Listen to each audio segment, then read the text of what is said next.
Are you like so many others, feeling exhausted, mentally, emotionally, physically drained, having no energy, not even any motivation to have fun with your friends and family, feeling always on the edge, easily frustrated, so that your loved ones are walking on eggshells around you? Do you also feel like you're trapped in a gigantic hamster wheel going through the same motions over and over again without really getting anywhere, having no time and no energy left to do even a little bit of self care? Well, if any of this sounds true to you, you may be heading head over heels towards emotional burnout. Welcome to Get Real with me, Dr. Friedemann. If you want to live with greater purpose, authenticity, and empowerment, this is your time to upgrade your belief systems, unlock your true potential, and discover the endless possibilities of you becoming the creator of your life. Now, the term burnout was originally coined by a psychologist, Herbert Freudenberg, who observed in doctors and nurses that there was a growing exhaustion, a lack of motivation, and even a lack of empathy. But I don't believe that we have to have a doctorate or a nursing degree or work in a hospital in order to experience emotional burnout. I mean, just think about what toll that epidemic had on you. How many times did you have to deal with other people's stress and worries, or coping with your own anxieties? Maybe you had to go through loss or illness yourself. And how often were there changes asked of us, uncertainties we had to face, hopes that got dashed? This was a challenging time that certainly brought many of us to the limit of their capacities. But then our whole lifestyle, even before the pandemic, was prone to be stressed out, high pressured, very fast paced, lots of obligation, always busy. That is certainly a reason why so many people have been feeling drained and low on energy. Some researchers say that the emotional burnout is something that may be the next epidemic that we are facing. And this is why I wanted to talk about this topic on Get Real and address three questions. What are the signs of potential emotional burnout? What are the things we're doing wrong that actually make that drainage worse? And what can we do to avoid this emotional burnout, or when we have it, to make ourselves feel better, to get out of it? Now, it's not as easy as just having a few good night's sleeps or taking a short vacation. These are just little band-aids. The emotional burnout is a bigger and more fundamental problem that we have to really look at. There needs to be some changes made on a really basic level that I think will help us to not go to that complete emptiness that so many people have been experiencing. Now, the first point that I want to look at is that what are the signs, what are the symptoms of going towards emotional burnout? Now, a colleague of mine used to say that the greatest risk factor for heart attacks is not nicotine or high cholesterol or high blood pressure. It's denial, especially in men. The not being willing to look at the signs that tell you, oops, should better go to the hospital or the doctor because there is something maybe wrong with my ticker. Well, that is unfortunately also true for burnout, because a lot of people are not willing to look at the signs, to listen to their mind or their body, and therefore are just kind of, pushing aside the truth that they are going more and more to those edges of their capabilities. So here are some signs that may tell you that you are dealing with something that you need to make some adjustments for. It usually starts with you being extremely busy, having your work or your obligations constantly in the forefront of your mind. You feel stressed and you feel somewhat overwhelmed. But you also accept it as, well, this is just, right now, my life, this is where I'm at, and I just have to push through. Well, then you feel that there are other symptoms coming up. You start to have trouble sleeping. You feel that there is a certain kind of anxiety, a low grade anxiety showing up right when you wake up in the morning. And somehow your energy feels already a little bit less than maybe just a few months ago. But again, you still keep on pushing yourself and, moving forward, because that's what you think you have to do. Eventually, that lack of energy gets worse. You feel like that you're constantly behind. Life doesn't feel like it's actually yours to create or to have. It's almost like life is happening to you. You feel more anxious and maybe start to feel also a bit stuck and a little bit depressed because of it. Well, eventually, that lack of energy feels like a constant. And you feel more and more irritated and frustrated when things are not going your way. Even the smallest things can set you off. You start to become cynical. You look at life more as a big cosmic joke with really no great meaning or purpose. You feel pessimistic about the future and disillusioned about your hopes.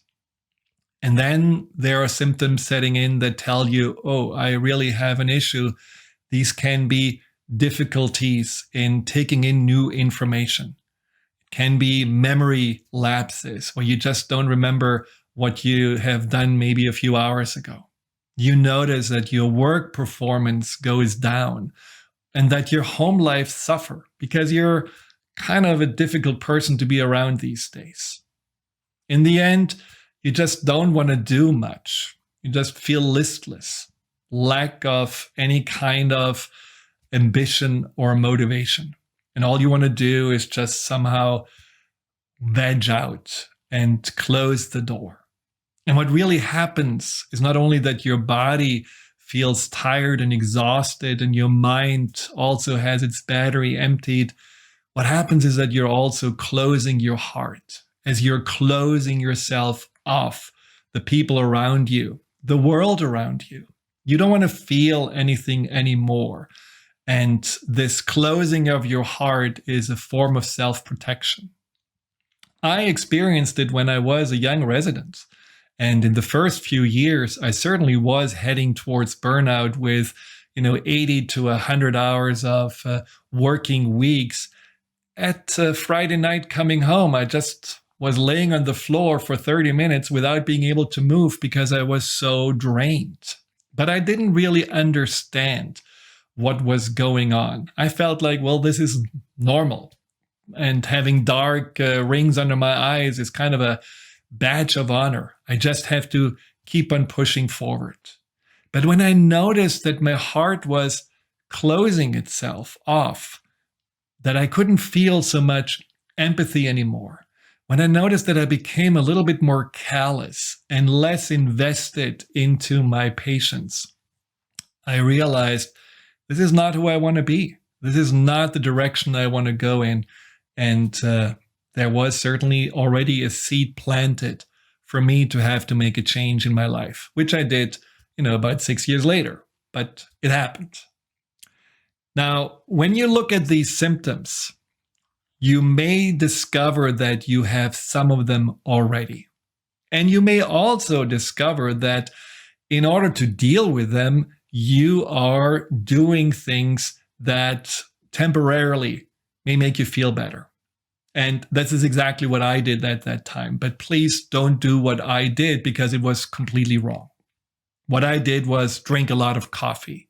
But when you drink a lot of coffee, and some may, grab these energizer drinks or even caffeine pills, what you do is you push yourself even harder.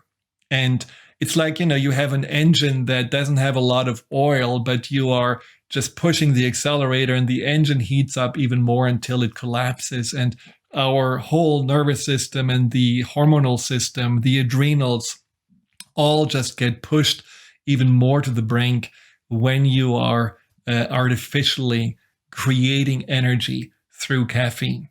And in the evening, I certainly had my few glasses of wine just to take the edge off and get relaxed.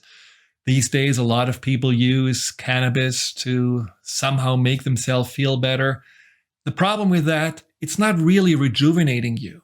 Yes, you may feel like you are relaxing and you are less nervous, but the quality of your sleep is also not as good as it can be. You're not going into those deeper REM phases or these deeper sleep phases, which, studies have shown, unfortunately, get shortened the more drugs and alcohol we are consuming.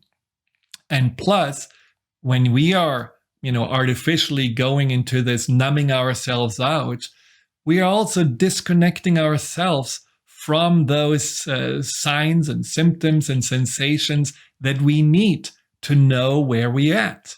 So everything feels like, oh, we can cope better. But we are also somehow becoming less and less aware and more oblivious of what's really going on inside of us. So that's not a good habit to have.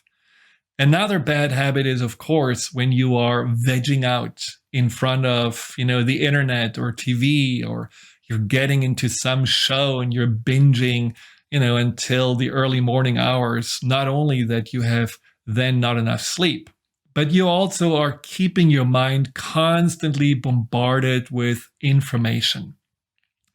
Going on social media doesn't really relax you, does it? I mean, looking at other people's perfect life and feeling like, a little jealous or, somehow sad that you are not right now on the beach with the most beautiful man or woman by your side. And, just creates more stress, more anxiety, more bad feelings inside of you. It's not something that fills up your batteries or makes you, more satisfied with what is. Another thing you shouldn't do is eating too much sugar. There is a natural, almost like a craving to have sugar as a way of getting quick energy when you feel like you don't have enough. But when you take sugar in, your blood sugar goes up very quickly. It can feed your cells for a little bit, but then insulin gets released. And since you ate a lot of sugar, a lot of insulin gets released. And then your blood sugar, boom, drops down again. And when your blood sugar drops, you feel more tired, you feel more foggy. And for many people, they feel also more anxious and stressed. Again, once you are anxious and stressed, stress hormones get released, more of your battery's energy gets drained. Not really helping you either. And the last thing that I want to really encourage you not to do, because I certainly did it plenty of times, is to beat yourself up and just keep on pushing. I pushed myself when I already was down, feeling like I still have to do my works out. I still have to do, everything and more for my boss in the hospital. And when I wasn't able to because I couldn't concentrate or I was too tired or I fell asleep on the desk, I took out the big emotional whip and, chastised me for being weak, for not being as motivated as others, for whatever names I called myself, causing only more stress and more drainage and more unhappiness inside of me. So all of those things that we do to counter what our mind and our body is telling us are not helping, but making actually this burnout even more likely. And unfortunately, also something that I feel like creates the burnout in the first place. So what can we do to prevent burnout or to alleviate the symptoms? Well, on a physical level, I think resting and just giving yourself enough sleep, 8 hours minimum would be ideal, is a good start. Sleeping also earlier at night and not just, waiting until, midnight or later to go to bed. That's a good thing. Helping you also to, give your body what it needs. I mean, I noticed, and, as a physician, I certainly wasn't taught this, but I noticed that my body is talking to me all the time. It tells me when I'm thirsty. It tells me what kind of food it likes and it doesn't like. It tells me when it needs a little bit more stretching or rest, because there are always these little symptoms that are like feedback. They're active communications from the wisdom of ourselves. Well, are we listening to the wisdom of the cells? Not necessarily, but if we do, the body thanks us for that. So make sure that you are maybe once in a while taking a power nap of 20 to 30 minutes, not longer, because that usually is counterproductive. Eat healthier. Change your diet. Maybe you want to try out this more Mediterranean diet, which is basically, a little bit of protein, but mainly fruit and vegetables. Lots of olive oil. Try to have, vitamins as supplements. Sometimes people need some vitamin D, vitamin B5, B6, vitamin C have been really shown to help when we feel drained and exhausted. I think it's also very healthy to, do some physical light activity, not like this, having to go to the CrossFit and draining yourself completely when you already have nothing to give, but maybe doing just like, light yoga stretches or a little bit of walking in nature just to keep the energy moving. That can in itself really replenish you. And there are some supplements, some herbs. One is ashwagandha, which I have tried myself and I really liked it. Another one is rhodiola. Both of them have been shown to be helpful to really rebalance the energy in our system and help us to really just, get a little bit more rejuvenated and replenished. But ultimately, it is about listening to what the body needs. And if you haven't done any kind of self-care, also looking for, people that can help you to get into the more parasympathetic nervous system state. This can be through some chiropractic treatment, through massage, reflexology. I like to get cranial sacral or Reiki. All of those things that just, shift your energy and make you feel more, my body is flowing again. I'm not in this constant tension, and therefore my body can go back into filling itself up. That is certainly something we should do routinely, and not just something as, oh no, my God, I'm lacking energy, so let's just do a little, of this focus for a while, but as soon as I feel better, I go back to where I used to be. Now, it's not really the body that it's its fault, right? In some ways, you could say the body is only kind of the vehicle of our mind, of all the decisions we are making. What's really at the core of the burnout is how we are going about life. And that is not the body's fault. That's usually up here in our head. So we have to really ask ourselves, what is the reason that I got even into this energy drain, into this burnout? What have I not really paid attention to? And the first thing that I would like you to do is just to notice, if you would have a balance sheet and you would write down on the left side all the things that drain you, where you give energy or you feel like energy is taken from you. This can start with, all your daily chores and obligations at work and at home, but it can also go to sitting in traffic, every day in some kind of a traffic jam. It can be, having to deal with the loud neighbors. It can be that, you are struggling somehow with one of your children. All of those things potentially can drain your energy. And then you have on the other side of the piece of paper, what gives you energy? Either you give it to yourself, So you could say, well, what gives me energy is sitting on the park bench and eating my sandwich and just, watching the birds around me. Or what gives me energy is maybe, having a little cuddle with my spouse. But you may also realize there is not a lot that really gives you energy. You haven't really paid attention to it. And then you understand, wow, I have been draining my energy. And if I would have drained my bank account, probably the bank would have shut me out. So I need to really pay attention more on creating a balance between giving and receiving, draining and replenishing. So that's really, really important to have this kind of awareness. And then you have to also ask yourself, what is it behind that drainage that made this happen in the first place? So because, often we have this weird sense of responsibility based on some really old, outdated beliefs that make us overgive or have no boundaries or push ourselves so hard because we think we have to be the perfectionists on duty. So just check on your belief system. Check on those inner drivers.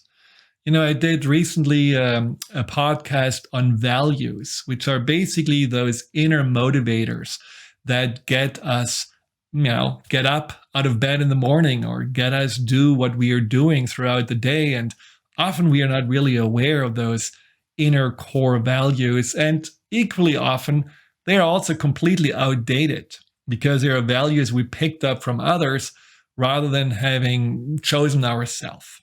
So watch that podcast as well, because it can help you to, maybe rearrange your value system and therefore have an inner motivation strategy that doesn't lead you to that edge of complete exhaustion.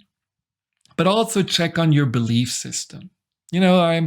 I grew up with a belief system that, the shoe gonna drop anytime now, because my parents grew up in Second World War generation and they had lost everything and they certainly had to go through a lot of loss and uncertainty. So there was always this watch out for that, what, can potentially take it all away. So you can imagine I grew up with parents that were very stressed and very anxious. And so you always had to, really make sure to do your best to, remember that money doesn't grow on trees, that you have to think 5 steps ahead, and very exhausting belief system. But that belief system I took with me into life, into my career in medicine, and that certainly pushed me to overdo, overgive, but also over worry. See, a lot of what drains us is not necessarily the demands of life or the demands of our job or our families. It's really how we are approaching it. If we are doing something and then we are constantly wondering if we did it well enough, or if, people liked it, or if we should have done something differently, and, this inner commentary that's very stressful, we are probably expending 3 times the energy that actually was necessary to get the job done. So really notice also what beliefs make the job harder, drain you more. If you're telling yourself constantly you're a bad mom or a bad father, then naturally whatever you're doing feels like, oh, I'm not doing, things well enough. I'm probably, already destroying the life of my children, and all those things, all this mental energy drainage is unnecessary, but it leads you ultimately to that burnout we are talking about. So keep your inner self-talk in check, realize what limiting beliefs you're telling yourself, and then work on changing those beliefs. And I will certainly do a podcast on how to identify limiting beliefs and how to change them in the near future. But that's, one of the core reasons why we are like lemmings, jumping over the edge into this emotional burnout, because we are following that belief system that we have, watched our parents follow through, and maybe they had followed it, their parents. And sometimes it feels also societal. Often I think people are struggling with, managing their energy because they think in order to be successful, they should have more. I mean, I remember clearly several clients that were literally in the hospital, in the emergency room with heart problems, high blood pressure, because they had pushed themselves so hard. They had a perfect fine life. They had enough money to, go on vacation, have a house, have 2 cars. They had several kids, but they thought they have to have more. They should have a boat, and they should already have, at the age of 45, a full replenished 401k for the retirement. And all these ideas of more pushed them also to that edge where they felt like, oh my God, I may not live much longer. And that was for them the wake-up call. So really check also on the enoughness inside of you. Appreciate what you have. Embrace those things that already are there and already are perfect in your life, and don't always look at, the competition or the comparison of having to have the most or having to have it better than others, because it's not a competition. It's a journey, and it's your journey, and you have the choice to make this most out of it. It's something to be really also aware of, that life happens right now. And when we are in that burnout busy mode, we are really thinking more about the next thing and the next thing, or we are going back into the regrets of the past, but we are not really here anchored in the present moment. And so we are overlooking so much. We go through life with tunnel vision, and we're not seeing that, there is so much that we can right now actually, take in and benefit from. So one way to also combat that heading towards burnout is to really slowing yourself down, finding a rhythm that allows you to not go through life with 180 miles an hour, but really go through life almost as if you are on a hike, and you can from time to time smell the roses, watch what's right in front of you, see how many beautiful things you can experience in that very moment, rather than always feeling like, well, I have to postpone joy and happiness until I have scratched all my to-do list and all my goals off. And unfortunately, those lists only tend to get longer and longer, because our ideas of needs and wants are usually never really fully satisfied. So find a sense of fulfillment and a sense of gratitude in what is right now. And also, lastly, give yourself nourishment. I talked about nourishment for the body, but there is also nourishment for the mind and nourishment for the soul. And that usually is gratitude and love. So allow yourself to also give yourself gratitude and love. Every day you show up and you are contributing so much to the world. You're doing your best. You are someone who is appreciated. Let's appreciate yourself. Make sure that you are, just having a little affirmation in your mind that you are a good person, that you do appreciate and maybe even love yourself, and that you know that who you are is enough. For your mind, that's like a massage. That's like a reflexology treatment. It just feels so relaxing to finally hear from you that it has permission to relax, to exhale, and feel finally good about just being here. A client of mine told me that when she was heading towards burnout, and actually because of it, almost became suicidal, she had a realization. And what she realized was that if she would die, what she would be remembered for were her accomplishments and the great career advancements that they have made. But she wouldn't be really remembered for being fun or being a great mother or having all these, wonderful times with her friends and family.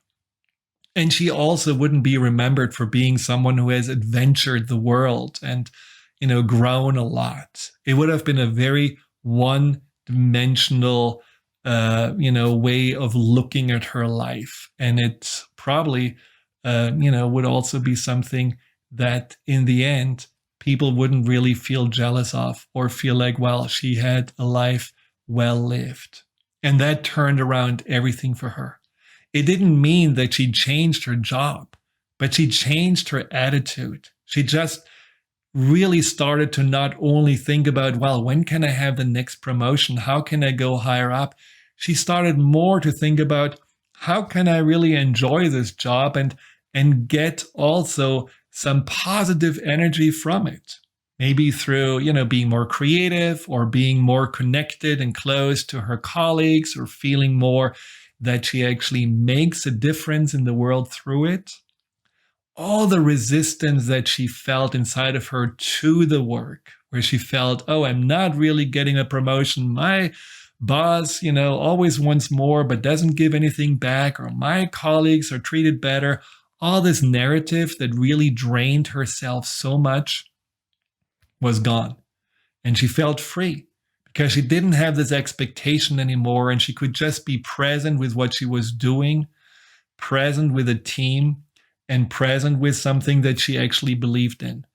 And that in itself, in the end, gave her more energy after a week of work than it actually drained her. She felt fulfilled, and she had so much more energy for her husband, for her kids, and overall just felt like nothing externally really changed, but my life completely transformed. And I believe that is such a great example of what we can all do to not go towards burnout, but to go towards a greater fulfillment and a life with joy and purpose. Hi, Dr. Friedemann here. Thank you for tuning into my YouTube channel. If you're interested in learning more about fear and anxiety, here you'll find guided meditations, webinars, and interviews with some of the most renowned experts in the field of empowerment. Delve into the over 230 videos and more to come every week.